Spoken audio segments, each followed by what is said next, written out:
इस समय भैया एक एसएससी एक अभियान करवा रहा है जिसका नाम है भारत भ्रमण अभियान। मतलब आप सेंटर अपनी प्रेफरेंस का डालो, चाहे एक पे डालो, चाहे दो पे डालो, चाहे तीन पे डालो, लेकिन सेंटर किसकी प्रेफरेंस का आएगा?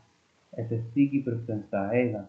और एसएससी सेंटर उठा के देगी 300 प्लस किलोमीटर दूर। मतलब अब केवल एक ही चीज रह गई है कि आप विदेश जाने से बच जा रहे हैं। ऑनलाइन का बस चले तो ये सेंटर विदेश भी दे देंगे।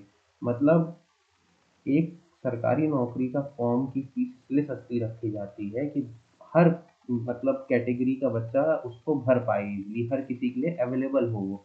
लेकिन अब ये इसका ये थोड़ी मतलब होता है कि आप फीस रख रहे हो 100 रुपए और सेंटर दे रहे हो 300 किलोमीटर दूर। मतलब अब बच्चा उस नए शहर में जाए, वहां तक जाने का साधन ढूंढे, फिर मान लो शाम की शिफ्ट में पेपर है तो पूरा दिन वहां रुके, इन सब का खर्चा कैसे बच्चा करे? कई बच्चे तो ऐसे होते हैं इतनी दूर जा ही नहीं पाते और पेपर छोड़ देते हैं।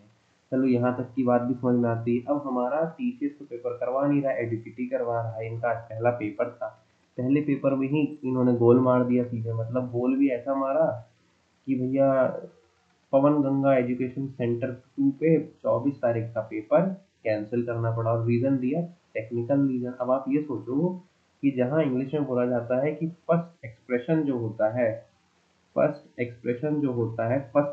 हमारा लास्ट एक्सप्रेशन होता है। First impression is the last impression. और आपका इंप्रेशन क्या रहा 24 तारीख को कि आपने पेपर कैंसिल कर दिया टेक्निकल रीजन के चलते। चलो यहाँ तक भी हम बात समझ सकते थे, लेकिन अब आप आगे देखो।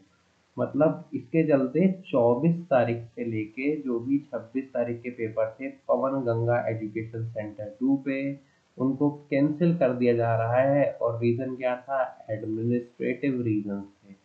और जो कैंडिडेट शेड्यूल्स थे इन सेंटर पे वो डेट रिशेड्यूल्ड होंगी फ्रॉम 28/7/2025।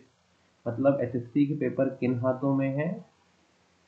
वो तो अब भगवान भरोसे की, अब भगवान भरोसे है।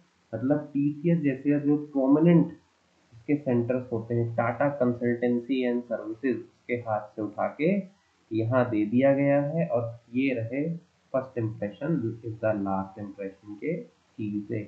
अब बाकी देखते हैं कि आपका क्या होता है, एसएससी के बच्चों का क्या होता है। बाकी तब तक आप अपनी राय कमेंट्स में जरूर बताइए।